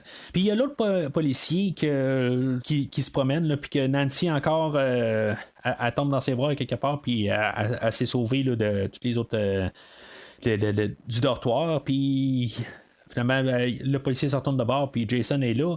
Puis Jason va y écraser la tête, comme que j'ai parlé tantôt. Ben, on avait déjà vu ça là, dans Vendredi 13-3, fait que c'est pas quelque chose qui est plus mieux ou plus fort qu'avant. Mais peut-être que justement, on aurait pu juste comme un peu changer ça de bord à quelque part, qu'il l'ait écrasé vraiment totalement. Je sais pas, c'est vraiment devenu écrasé, quelque chose de même. Mais je sais que encore la scène a été censurée, puis qu'il y avait un petit peu plus de sang, puis qu'il y avait un peu plus, mais je pense pas que ça allait dans l'excès, où ce que vraiment là, la tête allait écraser là, comme une feuille de papier. Là. Ce que je pense qu'on aurait probablement dû faire. Fait qu'on se ramasse avec seulement Garris qui reste vivant. Puis que lui, ben dans le fond, il va trouver la petite Nancy. Puis que finalement, ben il va rassembler tous les enfants dans une cabine. Il va lui dire de tout se cacher sous le lit. Puis, tu sais, on a remarqué un peu là, qu'il y avait deux des enfants là-dedans là, qui étaient tout le temps... Il y avait des commentaires sur tout ce qui se passait. Là. Il y avait il lâchait des commentaires sur Court au début du film. Puis là, ben, à chaque fois qu'il y a du monde qui crie dehors, tout ça, là, ben, il échange un peu. Il y en a un des deux qui arrivent. Là, bon, ben, c'est quoi que tu pensais faire là, finalement quand t'allais vieux parce que là, on va mourir. Là, c'est un peu des affaires de même. Là. Ça fait sourire un peu, mais c'est tous des petits commentaires quelque part que quand on a vu le film un peu trop souvent, je pense que ça devient plus irritant que d'autres choses. Mais à quelque part, je trouve que faut pas toujours penser à la 30e fois qu'on voit le film, parce que tout peut devenir très irritant à la longue. Le podcast s'appelle Premier Visionnement. Ben, on va parler plus de la première fois qu'on voit le film. Fait que Garris va continuer à fouiller les lieux, puis finalement, ben, il va tomber sur le cadavre du deuxième policier qui s'est fait tuer, puis finalement, ben, il va se retourner de bord, puis ça va être il va être en face de Jason. Comme je disais un peu tantôt, il y avait le personnage de Darren qui avait un petit fusil pour tirer sur Jason, puis ça avait absolument rien fait. Le shérif Garris, ben, lui, a un gros fusil à pompe, puis finalement, Jason fait juste envoler un petit peu en arrière. Mais dans le fond, il fait juste un petit peu niaiser, parce que dans le fond, ça fait absolument rien à Jason. Jason s'en relève comme si de rien n'était. Garris, il va manquer de balles. Je sais pas, il y avait juste 3 balles dans le fond là, dans son fusil. Puis à quelque part, ben, il va savoir qu'il n'est pas de taille. Puis oui, il va étirer. Il va sortir son fusil à même, puis il va étirer là, carrément dans le front. Ça va faire un trou de plus dans le masque à Jason, mais ça n'empêchera pas de continuer. Il va poursuivre Garris, puis il y a quelque chose que j'ai remarqué quand même dans mes notes, puis je me dis, c'est probablement la première personne qui réussit à se sauver de Jason, puis que Jason a perdu la trace. Parce que le shérif Garris va réussir à se cacher, puis Jason, il saura vraiment pas où ce qu'il est, puis il va comme en revirer de bord. C'est sûr que pendant ce temps-là, ben, il y a Tommy puis Megan qui vont arriver au lac, puis encore une fois, ben, la première réaction qu'ils vont avoir, Megan, elle va aller tout de suite à la cabine à Sissi, à Paula, puis finalement aussi, elle va voir tout le massacre dans la cabine. Tommy, lui, va aller directement au lac, puis il va commencer à préparer le canot, puis préparer son plan, dans le fond, pour amener Jason au fond du lac. Il va prendre une genre de méga grosse roche que je sais même pas comment quelqu'un peut réussir à lever une roche de même. C'est comme genre super trop lourd, là, à quelque part, ça n'a pas de sens. Mais, en tout cas, il va réussir à amener cette roche-là d'une manière dans le canot, mais, en tout cas, ça se peut quasiment pas, là, c'est ben trop lourd. Alors, Megan, elle va se mettre à crier. Dans le fond, elle va chercher son père dans le camp. Puis Jason va l'entendre, dans le fond, d'où ce qu'il est. Fait que Jason va arrêter de chercher Garris. Puis il va retourner au camp. Puis dans le fond, ça va être l'instinct paternel de Garris. Que dans le fond, il va sortir de sa cachette. Puis il va essayer là, d'arrêter Jason. Mais moi, je me dis tout le temps, à quelque part, pourquoi qu'on essaye de frapper dans le casque, à quelque part? Je veux dire, essaye de frapper où est-ce qu'il y a une tête, à quelque part, pas sur le casque. Tu sais, il y a un protecteur sur le visage. Frappe pas le protecteur, frappe sur le côté de la tête ou par-dessus, quelque chose de même, mais pas dans face directe. Mais, en tout cas, je veux dire, c'est quelque chose que je trouve assez étrange comme choix, puis on va en reparler là, dans 2 films. Là. Ça va être un peu la même affaire là, que je vois pas un peu la logique là, de frapper sur le masque. Mais comme je disais, il y avait un numéro 2 comme meurtre du film, puis c'est ce meurtre-là, à quelque part. Je suis pas capable de me dire vraiment quel meurtre que je préfère le plus. Celui-là de Paula ou du shérif Garris, que lui, dans le fond, il va être renversé complètement. Dans le fond, ben, il va être plié en deux, mais dans l'autre sens. Je veux dire, c'est comme juste brutal comme idée. Puis il n'y a pas de ça, rien du tout, mais je veux dire, juste comme l'idée, là, je trouve ça capoté. Puis je veux dire, c'est un meurtre que j'ai toujours aimé. Là. Fait que Jason va revenir au camp. Puis fidèle au personnage de Jason qu'on a vu dans les derniers films, puis même l'imposteur du dernier film, ben Jason va défoncer la porte de la cabine, puis que les enfants vont se mettre à tout paniquer, puis ça va attirer Megan à la cabine au dortoir des enfants. Puis finalement, ben Jason va défoncer le mur pour finalement sauter sur Megan, puis il va arriver juste sur le point là, d'y écraser la tête, puis Tommy va réussir à crier à Jason plein de noms puis des insultes. Puis finalement, ben, Jason va comme abandonner là, de tuer Megan. Peut-être qu'on aurait dû justement avoir Megan qui se fasse tuer à cet endroit-là. Ça aurait peut-être rajouté un petit quelque chose, un petit dernier choc. Mais ça reste quand même que les Vendredis 13, c'est des films que, oui, on veut voir un peu de brutalité, mais on veut pas être tout à fait choqué. C'est pas des films qui sont faits pour ça. Fait que je peux comprendre pourquoi on n'a pas tué Megan, mais je trouve que peut-être que ça aurait été un choix qu'on aurait pu faire. Parce que, quand on regarde là, les derniers films, là, on a comme tout le temps un duo ou un trio qui sont comme protégés là, pour la finale du film. Puis ce film-là fait pas exception.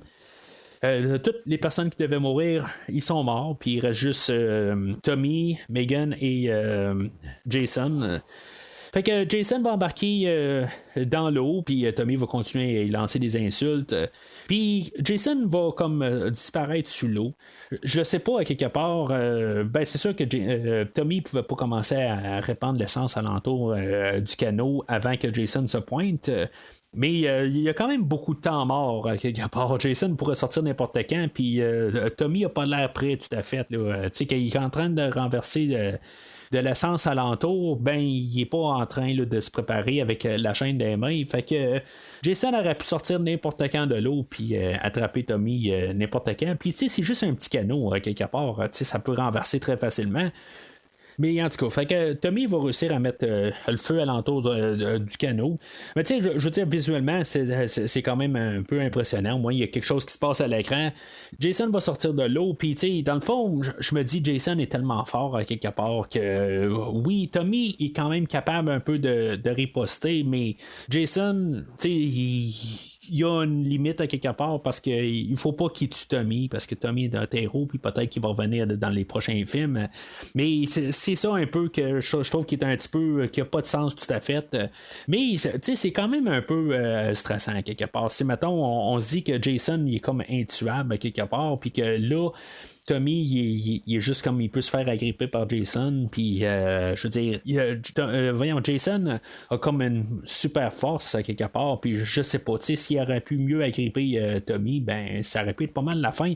Fait que Jason va retomber sous l'eau, mais finalement, il va ressortir. Puis, Tommy va réussir à y mettre la chaîne au cou.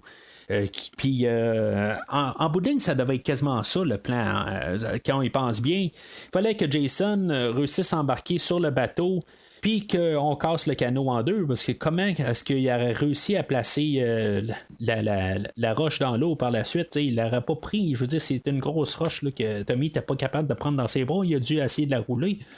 Fait que Jason, il saute sur le canot, puis tu sais, ça marche à deux sens, on peut se dire, oh, ben, tu sais, Tommy va sous l'eau, mais en bout de ligne, la roche pour aspirer Jason dans le fond est là aussi. Ça marche à deux sens, mais Tommy réussit pas à se déprendre de Jason. Puis c'est là que je me dis, à quelque part, Jason, il essaie pas bien plus loin, il est pas si enragé que ça. Il a passé toute sa rage sur pas là, mais quelque part, plus besoin, parce que il va juste comme l'étrangler simplement pour où il va essayer de le garder sous l'eau, mais il fera pas plus. À quelque part, si c'était n'importe qui d'autre que Tommy, je pense qu'il aurait probablement arraché la tête ou il aurait écrasé le cou au complet ou quelque chose de même, mais là, Tommy, je veux dire, aussitôt qu'il bouge plus, ben Jason il laisse tomber. Fait que ça marche pas tout à fait avec les dernières scènes qu'on a vues. Puis je trouve ça peut-être un peu dommage à quelque part. Peut-être que Tommy aurait pu mourir là aussi. Tantôt je parle de Megan qui a dû mourir, mais peut-être que ça aurait été pas pire aussi que Tommy meure là. Puis vraiment meurt. Je veux dire qu'il n'y a rien de plus. Alors, Megan, elle, puisqu'elle n'est pas morte tantôt, ben, elle va sauter à l'eau pour aller secourir Tommy.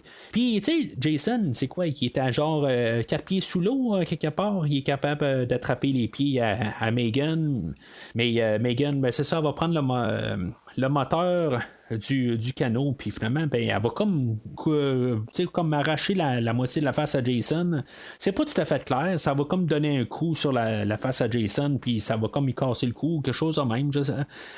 On sait pas exactement qu'est-ce que ça fait, quelque part, ça fait juste comme le mettre hors de nuire en bout de ligne. Là, Jason ne sera pas mort, puis c'est ce qu'on va savoir dans le dernier plan, une fois qu'on va voir encore Jason sous l'eau. Mais en tout cas, je reviens à ça dans une minute. Fait que finalement, ben, c'était Megan qui était comme l'héroïne finale du film. Peut-être que je pense, comme j'ai dit, Tommy aurait dû mourir comme pour se sacrifier pour terminer l'histoire. Peut-être qu'on n'aurait pas dû avoir de Megan à la fin. Ça aurait été peut-être un Jason ou un Vendredi 13 qui aurait fini un petit peu plus sombre, mais je pense que ça aurait bien fait, juste point de vue histoire, de garder ça là. Puis qu'il y ait personne qui survive au film.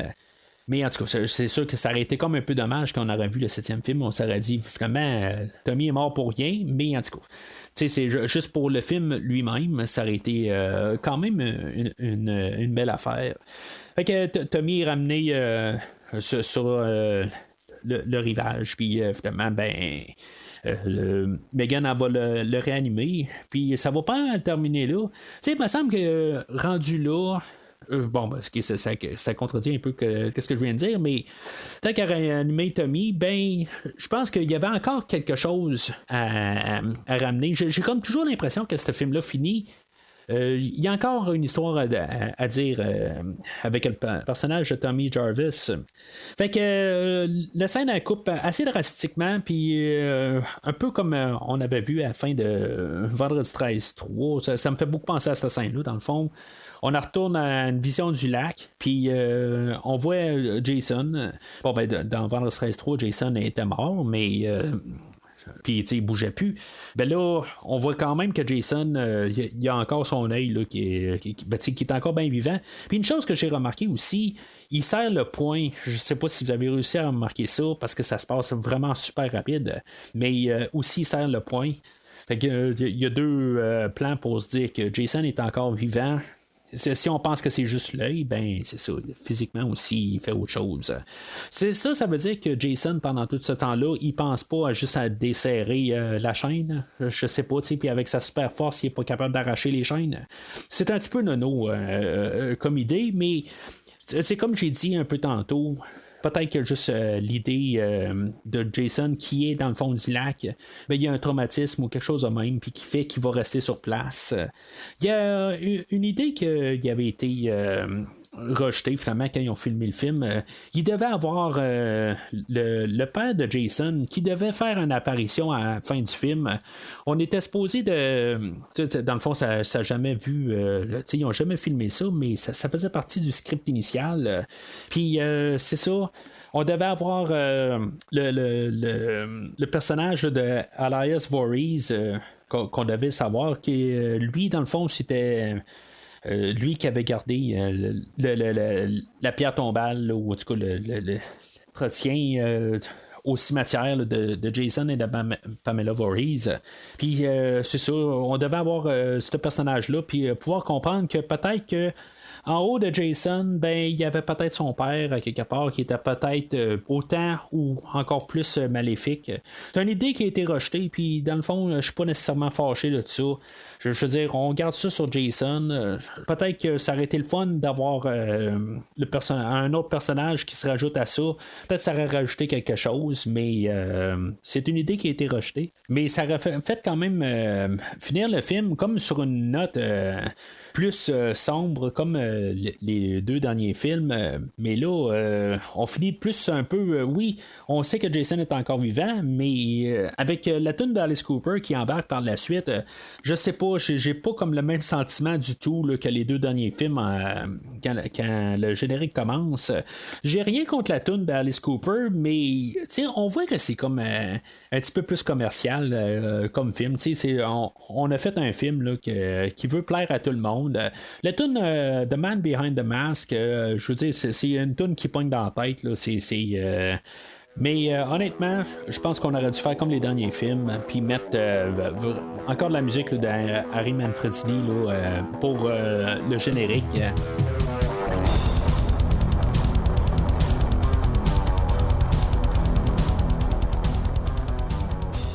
Alors en conclusion, c'est quand même un drôle de film, puis on a plus quasiment l'impression là, d'avoir un film là, qui essaie de rattraper qu'est-ce que Freddy est en train de faire, plus qu'avoir une suite au film de Vendredi 13 5. Comme j'ai dit, c'est un film qui veut faire dans le fond, il veut s'adapter au temps, puis ça, c'est aussi quelque chose qu'il faut comprendre que on n'essaye pas non plus de refaire les 5 premiers films. On essaie d'aller de l'avant quand même. C'est sûr qu'on est en train là, de vraiment épuiser tout ce qu'on est capable de faire avec le personnage de Jason. Puis, je veux dire, on est en train de vraiment là, tout tirer le jus au complet, puis vraiment siphonner tout ce qu'on est capable d'avoir de ce personnage-là. Mais on a vraiment donné un coup de nouveau dans le film d'aujourd'hui. On y redonne un vent de fraîcheur. Puis c'est une idée que je trouve qui est bienvenue. Si, mettons, on veut vraiment avoir les 5 premiers films, ben les 5 premiers films existent encore. Mais avec le film d'aujourd'hui, ben, on a quelque chose de totalement nouveau. Puis moi, je suis capable d'être en arrière de ça. Je dirais qu'il y a plus de choses négatives que positives à dire. Mais pour la globalité, on a un film qui est quand même assez solide. Puis qu'il n'y a pas vraiment de longueur. Puis à part pour les scènes, comme en guillemets, rajoutées, là, les meurtres gratuits, tout ça. Ça, c'est des scènes que j'aime pas bien, mais à part de ça, tout le film, je trouve qu'il est quand même assez bien poli, qui le fait que c'est quand même un film qui passe bien. Il n'y a pas de gros suspense, un peu comme les autres films de la franchise. Il n'y a pas vraiment beaucoup de moments où on va être plus énervé, puis je veux dire qu'on va sentir la grosse menace de Jason. Pourtant, Jason est peut-être plus puissant qu'il a été depuis le début, mais l'autre côté, je trouve que on n'a jamais le sentiment qu'il est aussi dangereux que dans les autres films avant. Je sais pas si vous comprenez un peu la nuance là-dedans, mais je veux dire, avec la puissance qu'il a, ben, on dirait qu'il est comme un petit peu moins dangereux que dans les autres films. Mais ça doit être le film depuis le début. Je sais pas vraiment compter le nombre de morts dans ce film-là, mais je pense que ça doit être le film où il a tué le plus de gens. Mais comme je dis, on dirait que la menace de Jason, elle n'est pas autant forte que dans les derniers films. Ou pour mettre ça un peu plus direct, ben, je serais dans les bois, j'aurais plus peur de croiser le Jason de Vendredi 13-4 que le Jason de Vendredi 13-6. Je vous mettrais ça comme simplifier ça de même. Comme j'ai dit, là, la musique, j'aime beaucoup la musique du film d'aujourd'hui. Je trouve que c'est vraiment un atout. Mais dans les points négatifs, je dirais que l'humour, c'est sûr qu'à quelque part, elle me gratte. Mais ça vient de quelqu'un qui a vu le film là, des trentaines de fois. Là, fait que c'est sûr que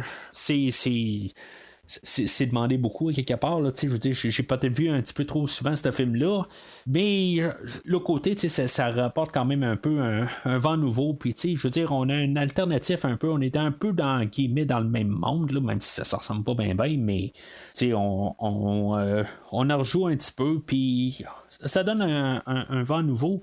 C'est sûr que le film, il y a un petit peu comme un aspect plus commercial, un peu. Il est plus accessible à tout le monde. Puis c'est sûr que je vais y aller un petit peu contre le film dans cet aspect-là. L'acteur qui fait Jason, je veux dire, je suis pas très très fort là-dessus. Oui, il ajoute peut-être quelques petites manières à Jason. Là. Il va pencher sa tête un petit peu de côté. Il y a des petites choses de même, mais je suis pas vraiment impressionné là, par le jeu d'acteur qui fait Jason. Puis bien sûr, ben probablement la chose là, qui est plus moins réussie là, dans le film, ben c'est l'amour, l'histoire d'amour entre Megan et Tommy. Là, je veux dire, il n'y a absolument rien là-dedans. Puis quelque part, je pense qu'on aurait dû enlever le personnage de Megan rendu là, ou quelque chose de même, là, où ça aurait dû être elle ou juste Tommy. En tout cas, je veux dire, j'y crois pas en cette histoire-là. Je veux dire, je suis certain que le lendemain, ils sont partis chacun de leur côté. Alors, c'est pas mal tout pour le film de Vendredi 13-6. En faisant ma recherche pour le film, je suis tombé sur quand même quelque chose d'assez intéressant. Normalement, j'aime pas ça parler de films, des fan-films, mais dans l'ère qu'on est aujourd'hui, puis les YouTube, puis les manières que les choses vont, ben, on a un fan-film qui a ramené le personnage là, de Tommy Jarvis que j'ai écouté là, dans les dernières semaines, qui s'appelle Never Hike Alone, qui est justement avec l'acteur Tom Matthews qui est revenu pour le rôle. C'est un film, comme j'ai dit, c'est un fan-film qui peut se trouver sur YouTube. Il dure environ 45 minutes.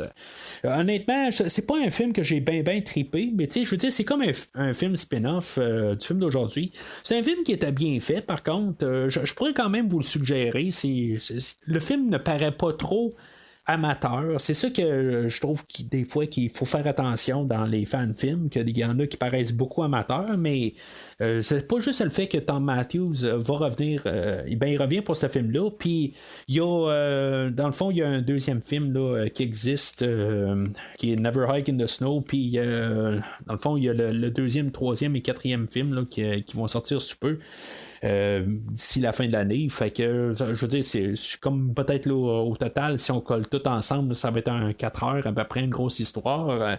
Je sais pas, moi j'ai juste vu la première partie, j'ai pas encore vu les suites parce que je me dis je vais attendre que le quatrième morceau soit sorti puis je vais tout écouter au complet. Mais pour la première partie, c'est généralement un gars qui se promène tout seul dans les bois, puis que Jason le suit de loin par en arrière, puis le gars il va trouver le camp Crystal Lake, puis finalement ben, il va se faire attaquer par Jason, puis finalement ben il va recroiser Tommy Jarvis là-dedans là, parce que lui il va être rendu ambulancier, puis en tout cas je veux pas tout vous spoiler au complet, mais je veux dire c'est quand même une belle petite histoire avec un bon suspense, comme j'ai dit c'est à peu près 40-45 minutes, une petite histoire qui vaut quand même la peine d'être vue. Il y a un autre film aussi que j'ai écouté un petit peu plus tôt aujourd'hui, que j'avais jamais vu, puis que je suis tombé vraiment en faisant mes recherches pour le film d'aujourd'hui, qui va mettre en scène plus un peu l'idée du film d'aujourd'hui, de ramener, comme j'ai dit, le personnage là, de Elias Voorhees. Le film s'appelle Friday the 13th Vengeance. C'est un film qui est sorti là, en 2019. Puis il va avoir l'acteur qui fait Jason aussi, qui va faire qui faisait dans le film de Vendredi 13-6, C.J. Abrams. Ben, c'est lui qui va faire le personnage de Elias Voorhees. Puis il y a d'autres personnes aussi comme Steve Dash qui faisait Jason dans le deuxième film de Vendredi 13. Puis il y a même le réalisateur de Vendredi 13-6, Tom McLaughlin, qui va faire un caméo aussi au début du film. c'est quand même, dans le fond, on part avec un peu la scène qui n'a pas été filmée, que je disais, où on voyait le personnage de Elias Voorhees. Qui était comme en face de la tombe à Jason, puis que finalement, il fallait comprendre qu'il était peut-être plus maléfique que Jason lui-même. Puis, tu sais, je veux pas trop vous spoiler le film. Quelque part, il va lancer vraiment là, des idées intéressantes pendant le film, puis peut-être là, des théories, tout ça. Puis, je veux dire, le fait de rajouter un père à Jason, quelque chose, un terrain que la franchise n'est jamais allé, puis qu'est-ce que lui a fait là-dedans. On va rajouter des affaires. Oui, on va rajouter pas mal un peu de choses amateurs au travers. La générale est quand même assez bien filmée. J'aurais aimé ça que Tom Matthews apparaisse peut-être dans le film parce qu'on va voir comme tous les enfants là, de tous les survivants des 5 ou des 4 premiers films. Il va y avoir l'enfant à Jenny, l'enfant à... la fille du deuxième film, du troisième film, je me rappelle pas, Chris. Il va avoir comme sa fille qui va être là, puis il va avoir un des enfants là, à Rod, puis ou en tout cas, je veux dire, c'est comme tout relié un petit peu là, dans les 4 premiers films. Puis il va y avoir des liens là-dedans, puis finalement, nos principaux, c'est les enfants à Tommy Jarvis. Puis c'est ça, finalement, Tom Matthews ou Tommy Jarvis n'apparaît pas dans le film. Désolé de spoiler ça, mais quelque part, je dois le dire, ça va être pas mal le seul spoiler que je vais faire, puis c'est un petit peu quelque chose là, qui est un peu dommage. Mais pour la générale, c'est un film sur YouTube qui est quand même assez violent. Puis même, on voit de la nudité et tout. Je veux dire, c'est quand même un film assez rempli. Il va remplir pas mal les cases de ce qu'un Vendredi 13 doit être, mais des fois, il va virer un petit peu là, dans l'amateur assez profond un peu, mais il y a beaucoup d'idées quand même qu'il va placer. Je pense que ça vaut la peine d'être vu au moins une fois, puis juste avoir un peu une idée. Éventuellement, on va faire un nouveau film officiellement là, de la franchise Vendredi 13. C'est sûr que dans le fond, ces films-là, c'est pas des productions officielles, mais un film comme Friday the 13th Vengeance, il y a quand même une production assez solide en arrière du film, puis ça se voit quand même que il y a un bon cachet là, en fait visuel, puis qu'il y a quelque chose à apporter, surtout en fait d'idées. Puis en écoutant tout le film, je trouve que on a apporté des points, puis des points que j'aurais aimé ça qu'on ait une version officielle de ce film-là. Qu'on aurait pu avoir un film bien intéressant. C'est sûr qu'à la longue, il y a des affaires qui paraissent un peu amateurs, puis que ça va contre le film, mais c'est un film là, que je pense qu'il vaut peut-être la peine d'écouter au moins une fois. Alors, c'est pas mal tout ce que j'ai à dire là, pour le film de Vendredi 13-6 et ses spin-offs. Au prochain podcast, là, dans cette rétrospective-là, on va parler là, de peut-être le grand film qui va avoir qui va être le film ultime de Freddy Krueger. Le troisième film de cette franchise-là. Mais éventuellement, on va revenir avec le film de Vendredi 13-7. Mais entre-temps, vous pouvez suivre Premier Visionnement sur Facebook et Twitter. Dans le fond, une des deux plateformes. Aussitôt qu'il y a un nouvel épisode disponible, je le publie sur une de ces sur les deux plateformes. Fait que si vous êtes abonné à une de ces plateformes, n'oubliez pas de suivre Premier Visionnement. Mais d'ici le prochain épisode, l'ordinateur dit bye bye.